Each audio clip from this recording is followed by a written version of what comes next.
Hi, I'm Liza, writer and director of Love Happens, and I'm here to answer some questions from our Seed and Spark contributors. If you've been following our progress, you know that we wrapped production in October and are now into the editing process. I've finally caught up on some sleep, and I'm ready to answer questions from our $50 and above contributors. First up, Hallie asks, are any of the characters in the film inspired by actual people, famous or not? Hi Hallie, thanks for contributing to Love Happens. While I draw inspiration from real life and the people around me, I wouldn't confine my characters to just one person. For example, Victoria is the main character's best friend, and while she takes the name of my sister, she is a combination of close friends I've had in real life. When it comes to naming though, I'm straight up stealing. It doesn't mean that you're the character, but I thought your name worked for the part. The next questions are from Megan. She asks, what is a typical day of filming like? What are the hours? How much coffee do you drink? How much sleep do you get? Hi Megan, Tim, and Haley. Thanks for your contribution and for your questions. We filmed the movie over 8 days with 1 day off in between.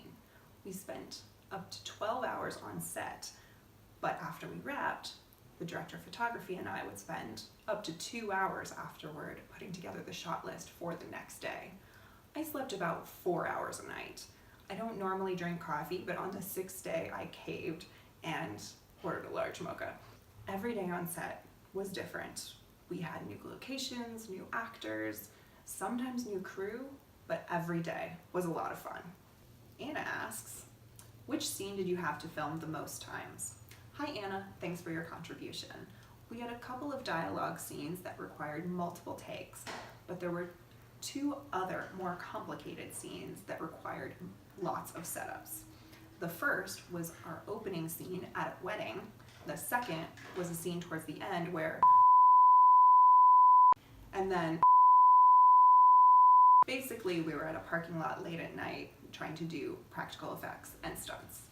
The next question is from my dad, Bill, and he asks, how was it directing an entire cast?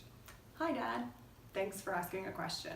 Many of you know that my first film was a documentary, and this is my first feature film directing actors. I had so much fun with my cast, and they were incredible to work with. Some of them came into the project very late in the process, and I was so impressed with how well they were able to absorb the material and establish themselves in the characters.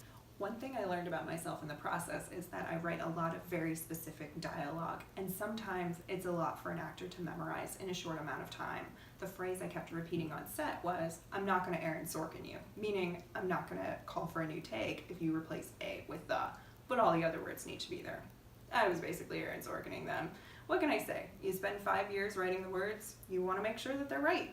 Grace asks, how did you and the crew blow off steam between takes? Hi Grace, there wasn't really a lot of downtime on set, but trivia was a constant. And I don't mean there was a game with a neutral moderator. One of our actors decided to take it upon himself to direct pop culture questions to our cast and crew, up until the time that I said action and after I said cut. And he loved telling us we were wrong, so everyone was desperate to get it right. My favorite answer that I got right in about 5 seconds was a riddle. Imagine yourself in a room with no windows and no doors. How do you get out? Stop imagining. Thanks for the fun, DJ. The next question is from Mary Rita. Just wanted to know if there were a lot of outtakes. If so, did you compile? Hi, Auntie Ree. I have to say there weren't a lot of outtakes in the sense of being funny bloopers. My actors were on point and didn't burst out into laughter a lot or anything like that. At some point I might compile them, but for now I'm just focusing on the edit. Maybe for the DVD. Final questions are from Todd and Mikkel, who both asked about challenges, surprises, and whether we stuck to our original plan. Hi Todd and Mikkel, thanks so much for your support and for your great questions. There are always challenges when making a movie. Some you can prepare for and some you can't, but you learn for the next time. As a leader, I believe it's the most important thing I can do to not panic.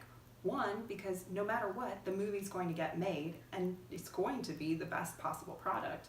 And 2, it doesn't help anyone. We had logistical hurdles like weather. We had to reschedule outdoor scenes because of rain, and unforeseen circumstances when people left the project last minute and we had to replace them on short notice. We were able to overcome all of this, even if it was stressful to do so in the short time that we had. And I'm so happy with the cast and crew that I had. The biggest lesson I learned, and one I'll never be able to live down, is that I should have called Wade sooner. I should have known that the DP for my first film was the best choice for my second. I promise to give you more notice next time, Wade.